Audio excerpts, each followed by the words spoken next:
देश विदेश की तमाम खबरों के साथ एक बार फिर हाजिर हैं। हमारे यहाँ कहा गया है, संतो भूमि तपसा धारयन्ति। धर्म समाज का धारण करता है और संत जगत का धारण करते हैं। लेकिन जब ऐसे लोग बैठे हों सामने तो कठिनाई ये है कि मेरे जैसा आदमी जो केवल अपने आप को विद्यार्थी मानता है, जो मानता है कि मुझे उत्सुकता है चीजों को जानने, मैं कैसे बात करूं। लेकिन मैं सोच रहा था बैठा हुआ कि गुरुओं की और संतों की मौजूदगी में भाषण तो नहीं दिया जा सकता, लेकिन अपनी जिज्ञासाएं व्यक्त की जा सकती हैं। गीता के श्लोकों का इतनी खूबसूरती से व्याख्यान शायद आपने पहले नहीं सुना होगा। जी हाँ, केरला के राज्यपाल आरिफ मोहम्मद खान ने ब्रह्मा कुमारीज के मंच से गीता के रहस्यों का वर्णन किया। ब्रह्मा कुमारी संस्थान के शांतिवन परिसर में अखिल भारतीय भगवत गीता महासम्मेलन का आयोजन हुआ। इस कार्यक्रम का आगाज राज्यपाल और देश के कोने कोने से आए हुए कई वरिष्ठ महामंडलेश्वर और संतों के हाथों हुआ। जीवन का उद्देश्य क्या है? खुशी प्राप्त करना, परसूट ऑफ हैप्पीनेस। अगर खुश होने का जीवन का उद्देश्य केवल यह है कि सुखी अपना सुख प्राप्त करना है, तो मुझे कौन चीज रोकेगी कि मैं अपना सुख लेने के लिए आपको दुखी करूं? अगर ये जीवन का उद्देश्य नहीं हो सकता। जीवन का केवल एक उद्देश्य है, ज्ञान की प्राप्ति। और ज्ञान का क्या उद्देश्य है, उसका भी उन्होंने जवाब दिया। भाई अगर मेरे जीवन का एक ही उद्देश्य है ज्ञान की प्राप्ति, तो फिर ज्ञान का क्या उद्देश्य है? उनका ज्ञान का उद्देश्य है जहां बहुधा में आदमी एकता ढूंढ सकता। इस सम्मेलन के उद्घाटन समारोह में संस्था के कई वरिष्ठ राजयोगी मौजूद रहे। संस्था की मुख्य प्रशासिका राजयोगिनी दादी रतन मोहिनी जी ने परमात्मा की अवतरण भूमि में सभी अतिथियों का स्वागत किया।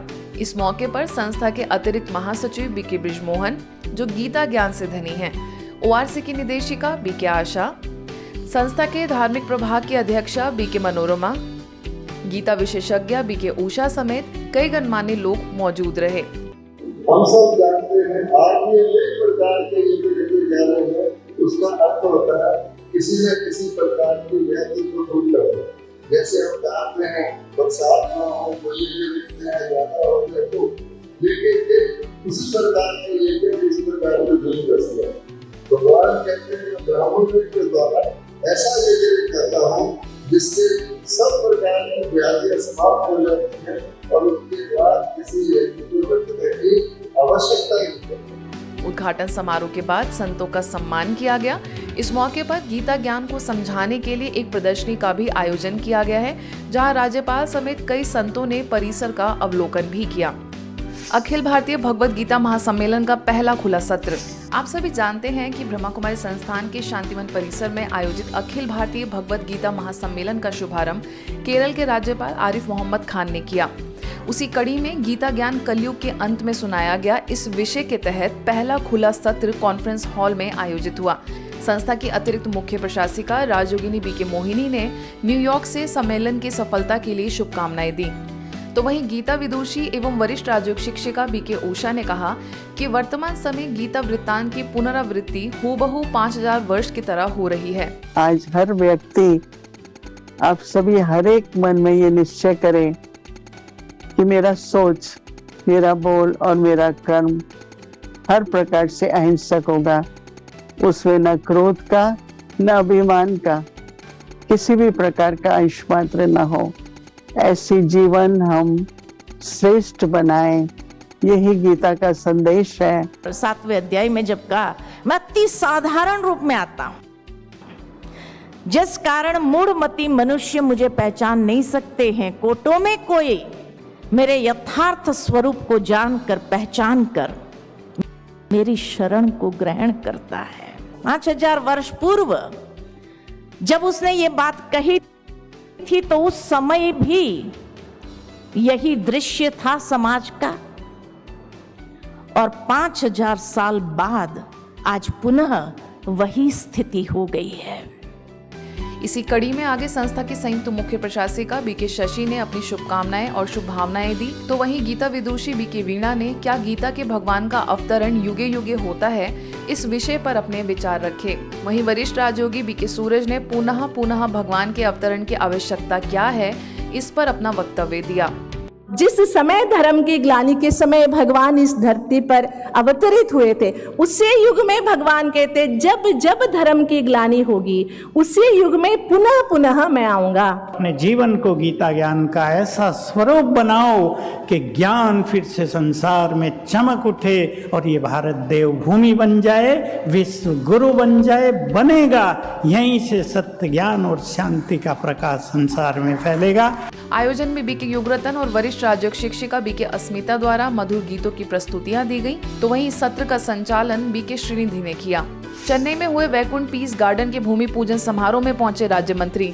अंतर मन को लुभाने वाला ये भव्य दिव्य नजारा आप देख रहे थे चेन्नई के सिरुधवुर का, जहां हाल ही में वैकुंठ पीस गार्डन का भव्य भूमि पूजन समारोह विधिवत संपन्न हुआ।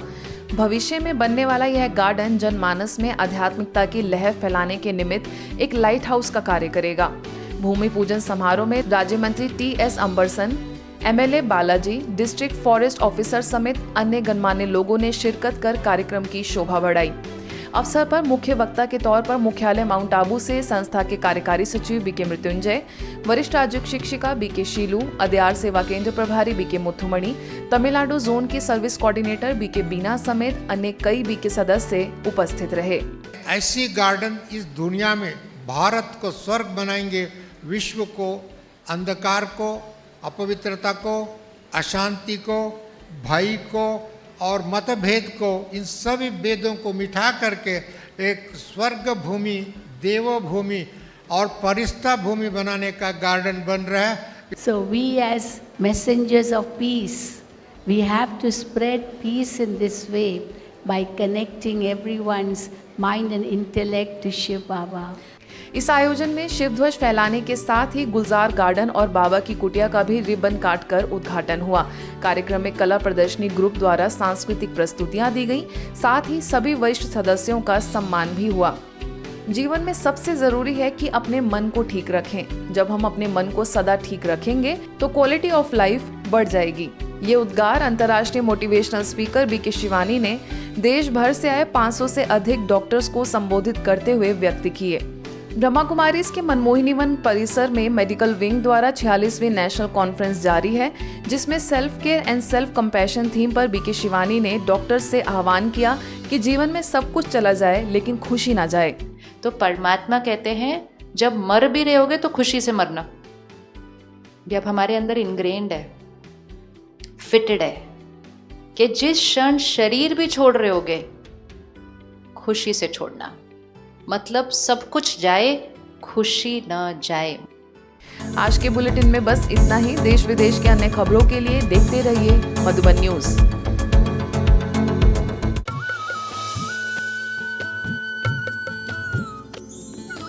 सर्वधर्म संगम, धर्म के सच्चे प्रहरी।